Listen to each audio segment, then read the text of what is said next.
My future daughter-in-law humiliated me for being poor. Seconds later, my son silenced the entire room. She looked at the $20 bill I tucked inside a card for my own son's engagement dinner, held it up in front of 30 guests like it was a dead rat she'd found in her purse, and asked the table, loud enough for the waiters to hear, if I'd borrowed it from a homeless shelter. I am 73 years old. I have buried a husband, raised a son alone on a seamstress's wages, and I have never in my life wanted to disappear from a room the way I wanted to disappear from that one. But I didn't disappear. I stayed. And what happened in the next 90 seconds is the reason half my family still isn't speaking to each other, and the reason I'm sitting here telling you this story today. Before I go any further, I want to ask you for something. If stories like this mean anything to you, if you've ever been looked down on, underestimated, dismissed because of what you wear or what you drive or how much is in your bank account, hit that like button right now. Costs you nothing and it tells me you're still here with me. Subscribe if you haven't because I've got more of these stories to tell, and I promise you they only get better. And I would love to know down in the comments where in the world you're watching this from tonight. I've heard from people in little towns I'd never even heard of, and it warms this old heart every single time. Now, let me tell you what happened. My name is Margaret. I was born in 1953 in a small mill town, the kind of place where everybody's daddy worked the same 3 factories and everybody's mama stretched a chicken across 4 dinners. I met my husband, Edward, when I was 19. He was a quiet man, good with his hands, terrible with money, and I loved him with everything I had for 31 years before a heart attack took him from me in his sleep. We had 1 son together. I raised that boy mostly on my own after Edward passed, working as a seamstress out of the back room of our house, hemming prom dresses and wedding gowns for other people's daughters while I saved every spare dollar I could for my own son's future. His name is Julian. He is, without question, the finest thing I have ever made. Better than any dress, better than any quilt, better than anything these 2 hands have ever produced. I sewed until my fingers cramped so he could have new shoes instead of hand-me-downs. I skipped meals more times than I'll ever tell him so he could go on his class trip to Washington. I worked through 2 surgeries because I couldn't afford to take unpaid leave, and I watched him grow into a man with a good heart, a sharp mind, and a job in finance that pays him more in a month than I used to make in 2 years. I have never once resented that. I am proud of every bit of it. Everything I did so he could have a life bigger than mine. About a year ago, Julian told me he'd met someone. Her name is Camille. She comes from money, real money, the kind with a family name on a hospital wing, and a lake house that's actually called the lake house like there's only 1 lake in the world worth having a house on. I met her for the first time at a restaurant Julian picked, someplace with tablecloths so white I was almost afraid to set my purse on the table. Camille was polished. Beautiful, honestly. Perfect hair, perfect nails, a laugh that sounded rehearsed. She shook my hand the way you'd shake hands with someone who was about to ask you for a donation. Polite. Distant. Measuring. I told myself I was being an old woman with an old woman's suspicions. Julian loved her. That was supposed to be enough for me, and for a long while I tried to make it be enough.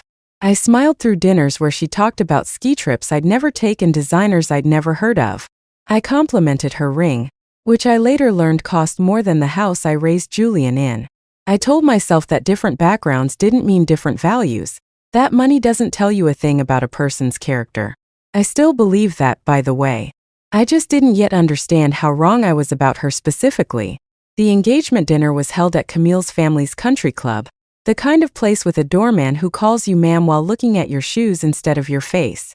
Julian had begged me to come, told me it would mean the world to him, that his 2 families were finally coming together. I bought a new dress for the occasion. Not an expensive one, but a nice one, blue with little buttons up the front that I'd sewn on myself after the store-bought ones fell off within a week. I brought a card for Julian and Camille. Inside it I'd written the longest, most heartfelt letter I think I've ever written in my life. About hope, about the family they were about to build, about how proud I was. And tucked inside that card, folded neatly, was $200 in 20s. It wasn't a fortune. But it was 2 months of careful saving from my Social Security check, and it was everything I had to give. I want you to understand something before I go on. That envelope wasn't a small gift because I'm cheap, or because I don't love my son. It was small because it was real. Every dollar in it came from somewhere. I didn't have a family office cutting checks for me. I had a kitchen table, a calculator, and a coupon binder. That envelope was made of sacrifice, and there is no amount of money in any trust fund that can buy what was actually inside it. The dinner started well enough. 30 guests, round tables, candlelight, a string quartet that I'm fairly sure cost more for one evening than I used to make in a month. Julian sat me at the table closest to the head table, right beside him, and kept squeezing my hand under the tablecloth like he used to do as a little boy when he was nervous before a school recital. Toward the end of the meal, it was time for gifts and cards. Camille's family had gone all out. A crystal decanter set, a weekend at some resort in the mountains, an envelope from her uncle that I later heard contained a check with more zeros than I'd ever seen outside of a mortgage statement. Then it was my turn. I stood up, my hand shaking a little, the way they do now when I'm nervous, and I walked the card over to the head table myself. Camille opened it right there in front of everyone, the way you open gifts at these kinds of parties, smiling for the photos. She read my letter first, and for 1 second I saw something soften in her face, and I thought, there she is, there's the girl my son loves. Then the $20 bills fell out onto the white tablecloth, and everything changed. She actually laughed. Not a polite laugh, not a nervous one. A real sharp laugh, the kind that makes a whole room turn its head.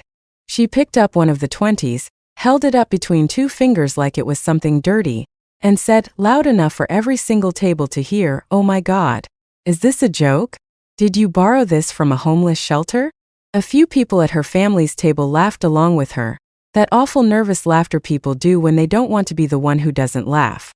Someone else murmured something about sweet, I guess. I remember the string quartet kept playing soft and pretty, while my whole chest went cold. She wasn't finished. She turned to the table, still holding my card, and said, I love that you tried, but Julian baby, we can't exactly put this toward the venue deposit. Another laugh. Someone actually took a photo. I sat there in my blue dress with the buttons I'd sewn on myself, 73 years old, and felt every eye in that room measuring me, weighing me, finding me small. I want to be honest with you. For about 10 seconds I thought about just leaving, getting my purse, walking out to my old car in the parking lot, and driving home to cry where nobody could see me. I have done that before in my life more than once, but something kept me in that chair. Maybe it was pride. Maybe it was Edward, wherever he is, telling me to sit up straight. Maybe it was just knowing that if I ran I'd be teaching my son in that moment that this was something to be ashamed of. So I stayed.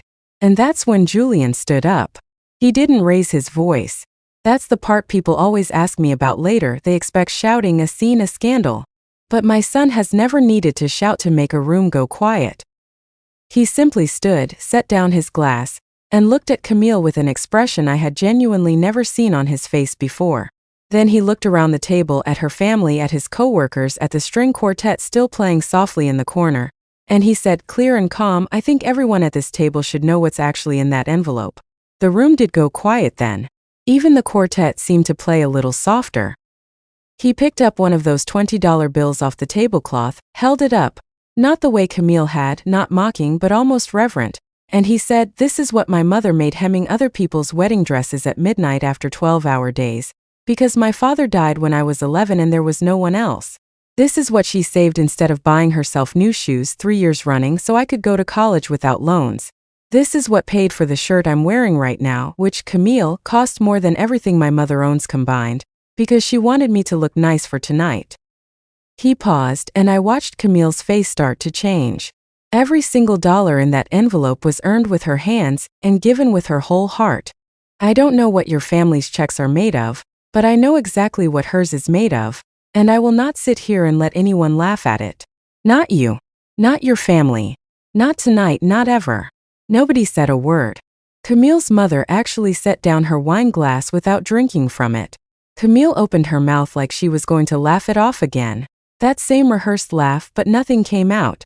Julian wasn't finished, though. He turned to me, right there in front of everyone, and he said, Mom, will you stand up for a second? My legs felt like water, but I stood. He told them about the seamstress work. About the nights I fell asleep at the sewing machine because I'd rather finish one more dress than miss a payment on our house. He told them about the surgery I put off for 2 years because I was scared of the bill, and how he only found out about it after the fact because I never wanted him worrying about me the way I worried about him. He told a table full of people who measured worth in zip codes and place settings that every single thing he had, His education, his career, his confidence, his character had been built dollar by careful dollar by a woman they just watched get laughed at over an envelope of 20s.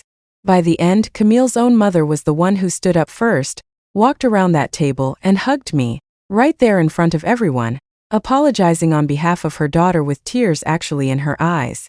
Camille sat frozen, red-faced, for what felt like a full minute before she finally managed to say she was sorry, though I'll admit, it sounded more like she was sorry she'd been caught than sorry for what she'd said. Julian didn't sit back down right away. He looked at her and said, "One more thing I will never forget as long as I live. If you can't respect where I come from, you don't get to help decide where I'm going."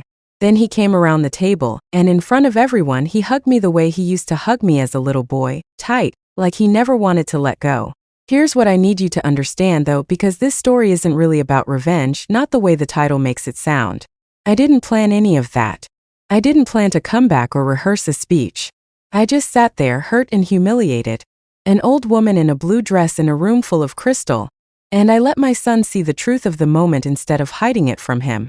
Sometimes the most powerful thing you can do when someone tries to shrink you down is simply refuse to disappear. Stay in the chair. Let them see you.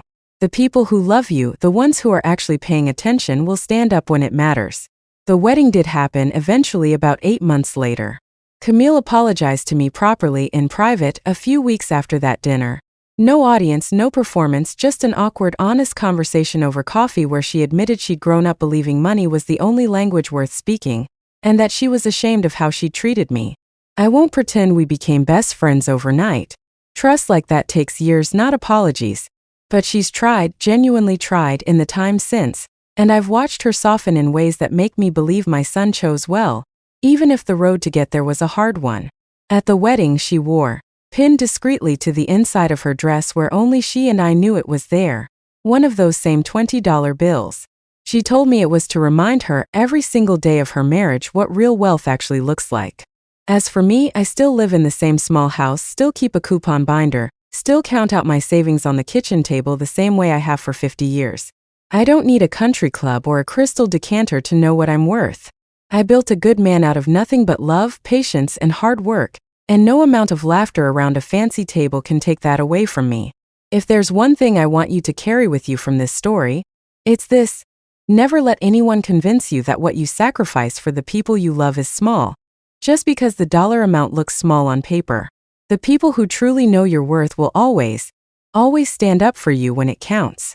If this story touched something in you, I'd be so grateful if you'd give it a like before you go, and subscribe so you don't miss the next one. I have so many more stories like this to share with you. And please tell me in the comments where you're watching from tonight. I read every single one, and it means more to me than you know. Thank you for sitting with an old woman and her memories a little while longer. I'll see you in the next story.